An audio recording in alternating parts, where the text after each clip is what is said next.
이번 내용이 좀 복잡하기도 하고, 그리고 지금 이 크리에이터가 운전하면서 몰기 때문에 약간 중언 부언과 뭐 그런 것이 있습니다.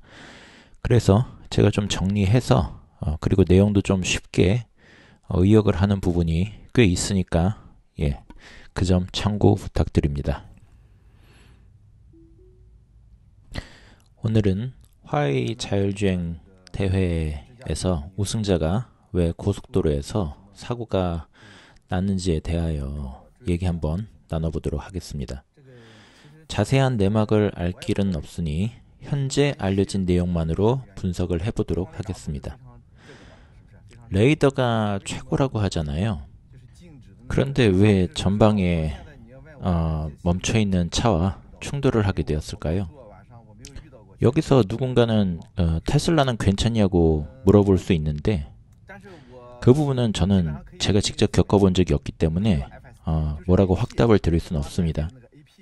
하지만 대체로 추정은 해볼 수 있겠습니다. FSD를 얘기할 것도 없이 오토파일럿만으로도 그러한 문제는 발생하지 않는다고 생각을 합니다. 야간에 고속도로를 오토파일럿으로 120km로 달린다고 가정해 보겠습니다.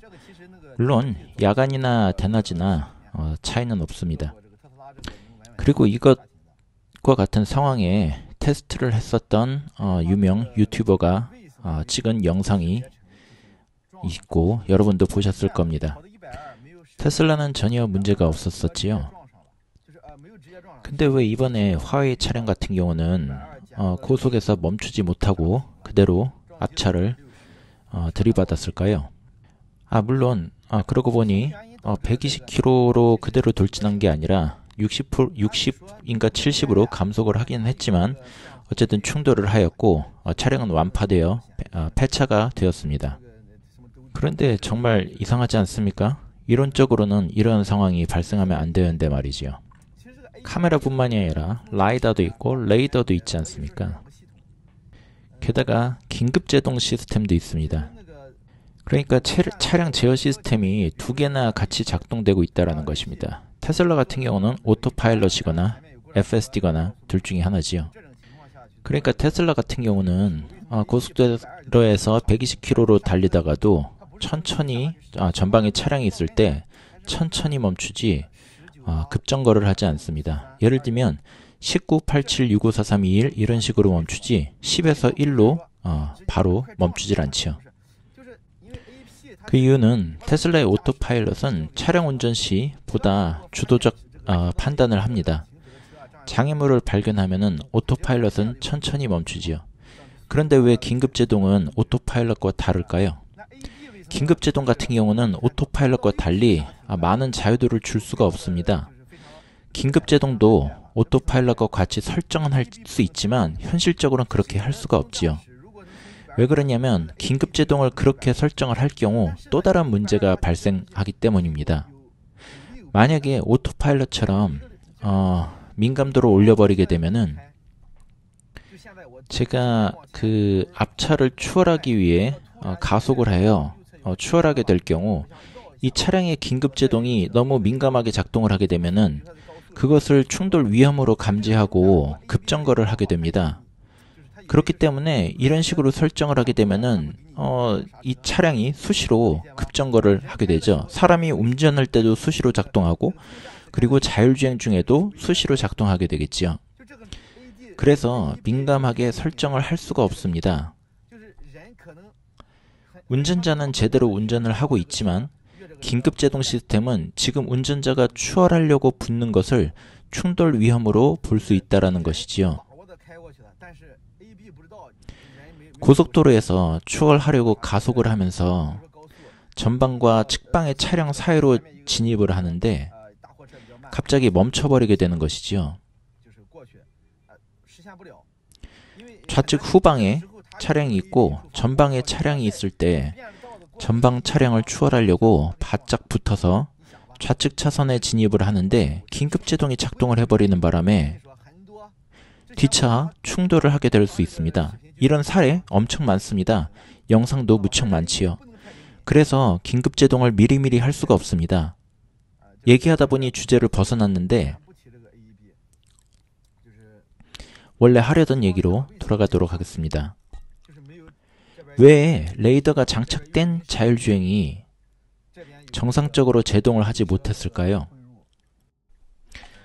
왜 자율주행 레이더가 전방 차량 인식을 못했을까요?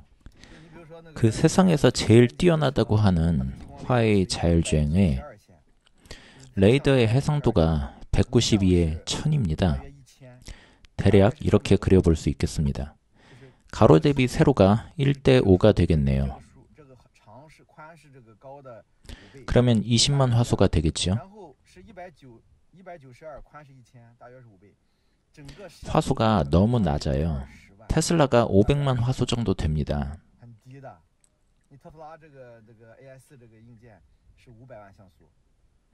이게 무슨 문제가 될까요? 차량 전면부를 그려보겠습니다.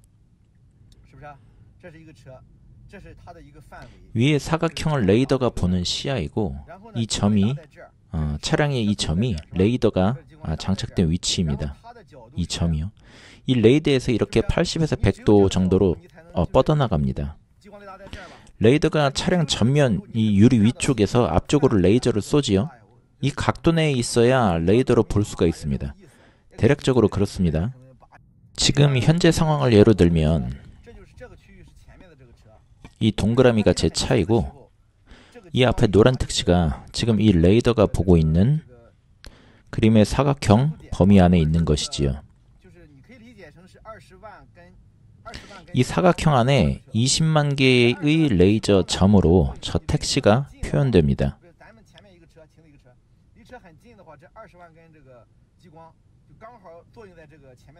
이게 이 물체가 가깝게 되면은 이 사각형 시야가 되는 이 사각형이 작아지지만 멀어지면 이 사각형이 기하급수적으로 커지게 됩니다. 그러면 근거리에서는 한 화면에 차 한 대가 들어가고 거리가 멀어지면 시야에 들어가는 그 차량의 대수가 많아지고 그리고 그 각 차량당 쓰게 되는 화소수가 적어지게 됩니다. 한 대에 20만 화소수를 쓰던 거리에서 10대가 보이는 거리로 멀어지게 되면은 한 대당 2만 화소 정도 쓰게 되겠죠. 한 대당 2만 화소로 그려내야 됩니다. 이게 기하급수적으로 증가를 하기 때문에 100m만 떨어져도 최소 20대, 20m 거리면 40대를 이 20만 화소로 그려내야 하는 것이니까 200m면 한 대당 5,000 화소로 표현을 해야 합니다. 그래서 레이더는 최대 200m 시야가 한계입니다.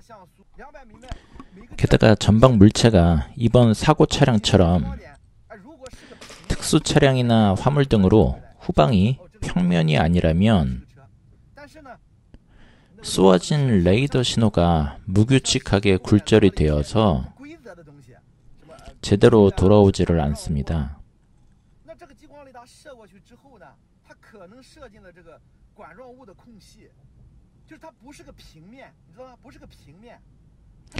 또 너무 멀어서 제대로 돌아오지 않기도 하지요.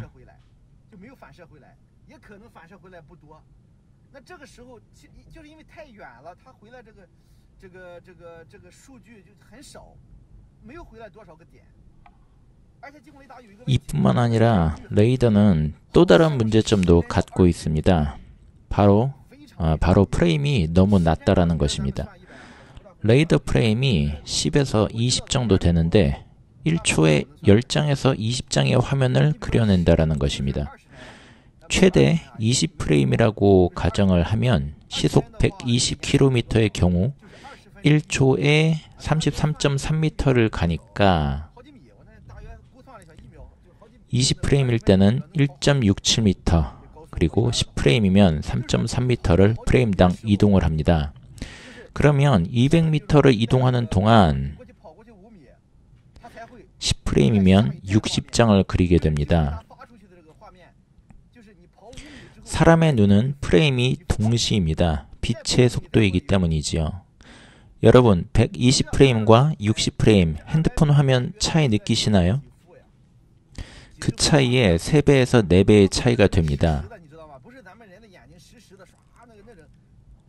정리하자면 낮은 해상도, 그리고 낮은 프레임, 그리고 느린 계산, 라이다와 레이더 카메라 혼용으로 인해서 혼선이 생기기 때문에 계산량도 많아지고 복잡해지고 충돌이 발생합니다.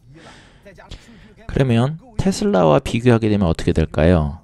테슬라의 카메라는 레이더 대비해서 해상도가 25배가 되고 프레임이 레이더 대비해서 2배에서 3배가 되고 그리고 빠른 계산이 가능합니다.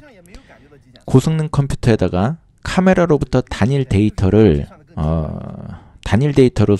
개선을 하기 때문에 레이더 카메라 혼용을 하는 것보다 충돌이라든가 오류라든가 계산을 해야 되는 데이터의 통일성 면에서 수월하기 때문에 전체적으로 봤을 때 혼용을 하고 있는 그러한 차량에 비해서 퓨어비전의 판단이 그리고 반응이 그리고 대응이 빠를 수밖에 없는 것이지요.